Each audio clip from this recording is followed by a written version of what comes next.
I say for the next 2 weeks, every time you spend money, even if it's a pound, write down how they got it from you. And they're like, what do you mean? I'm like, all right, cool. You're walking down the street. You're going to Starbucks. You buy a coffee. Why did they take your money? Well, I wanted coffee. Yeah, but how? Okay, you wanted coffee, right? Cool. Did you only want a coffee because you saw Starbucks, or did you want coffee beforehand? Why did you want their coffee and not another coffee? Did you buy a cake as well? Why did you buy a cake? All right, cool. So now you identified how they took your money. Then realize how they could have took more of your money.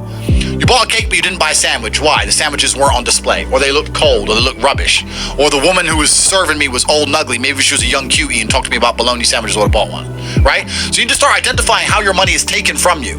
Because once you identify how your money is taken from you, you can start to actually intelligently think about how you can take money from other people. I find it amazing when people say they don't have motivation. I have people come to me and say, I want to get rich, I don't have motivation, I want to work harder. I said, how can you not have motivation to get rich when somebody like me with a head start like mine is still working 18-hour days every single day, 7 days a week without having a day off? I'm gonna crush you.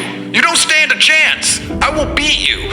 And you're just gonna sit there and perpetually lose because you can't find the motivation to crawl up out the mud and stay a bug until you end up in your 15-minute city getting your 17th injection like a dummy, like a useless eater. All I do is work. Nothing is fun. I don't have fun. I don't even understand sports. I don't understand the concept of fun. The only sport I ever did was beating the shit out of people. Is that fun? How do I improve my existence? Then nobody is. Nobody on the planet is considering improving your one spin on Earth. No one else cares. Nobody else cares. So if you don't care, then you're fucked. So you need to wake up and care. And it's amazing to me, like you're saying, how did I find my mentors? I just tried a bunch of them. Like when I had no money, I would try very hard I'd listen to lots of different people, or I'd try different things. And I wasn't scared to invest in myself because I understand that, look, if he's taking time out of his life, then I need to reward him for it financially. And I tried very hard, and I listened, and I paid attention, and I was never lazy. I don't believe there's a person on the planet who pays attention, tries their best, is never lazy, is on time, works hard, has a mentor, and is giving it his all, who isn't rich. I don't believe it. I think that if you do all those things, you're rich. And if you don't have any money, you're missing one of those key elements. Now you can fool yourself and you can fool everyone else and you can pretend you're doing them, but if you're truly honest with yourself, am I finding people who are trying to teach me what I want to know, and am I trying my best? And the answer is fucking no every time. Just even being around people with money, it's just a good place to be. I'll give you an example. I was in Romania and I have the largest car collection probably in Romania. I have 28 supercars, everything you can name.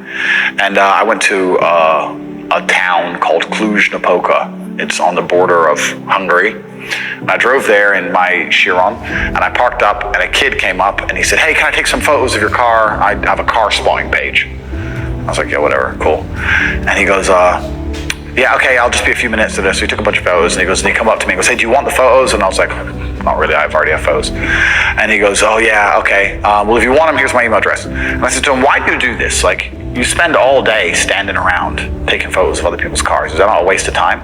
I thought it was a waste of time, but I was wrong. He goes, oh, well, I skipped school and I skipped college because I knew if I take pictures of expensive cars and email them to people, I'll have email addresses of the richest people in Romania. Yeah, smart. I was like, you're clever. I ended up hiring him. He works for me now. Yeah. I was like, I like you. He got himself a full-time job that day. So he understood, be near the money. I have no money. Money's over there. Well, let me get closer to it. Like, no point staying over here on my fucking own. Let me at least get closer to it. That was a 17-year-old kid. I was making 10 grand a month in Romania from me. So like, at least being closer to it. So that you're right. People should, even if they haven't got a penny in the world, should be going to these meetings about real estate, about investing, that especially if it's cheap, they should go. Just meet other people who at least have money. Have conversations about money. Talk about it. How are you gonna get what you don't talk about? Okay. When I'm sitting there and saying to men, look, life as a man is shit. It's always been shit. It's never been good. When men wake up and say, I'm depressed and life is hard and I'm sad and I'm struggling right now, I say, okay, throughout history, men have always struggled. Happiness is for children and women. Name a time in history it was better to be a man. Was it better to be a man in World War II? Was it better to be a man on the Titanic? Was it better to be a man in the Napoleonic Wars? Was it better to be a man when you were sitting in Vienna and the Mongol horde arrived, ready to decapitate any male and enslave all the females? When's it ever been good to be a man? Building the pyramids, was that fun? It's always sucked. The only time being a man ever is good is if you become an exceptional man, which is even something feminists admit. Because feminists sit and complain about men and say, well, men have this, men have that. But they're talking about 2% of men. Fascinating. They don't talk about all men. They say men have the best jobs. 2% of men have the best jobs. Most men carry trash. So you're talking crap. So everyone accepts that the best possible human experience that exists is the top 2% of men. Anything below that sucks as a man. You're better off being a chick. So what I say to men is, look, life's hard. It's always going to be hard. It's always going to suck. It always has. The only way to get out is to become excellent and perform at a level where your echelon is so high that you get to live this brand new experience. You need to become strong and smart and interesting and charismatic. You need to become rich, powerful, well-known, connected. You need to do it. But can all men do that? No. So, okay. But I have to tell them the truth. When people come along to me and say, my life's shit, and I look at them and go, yes.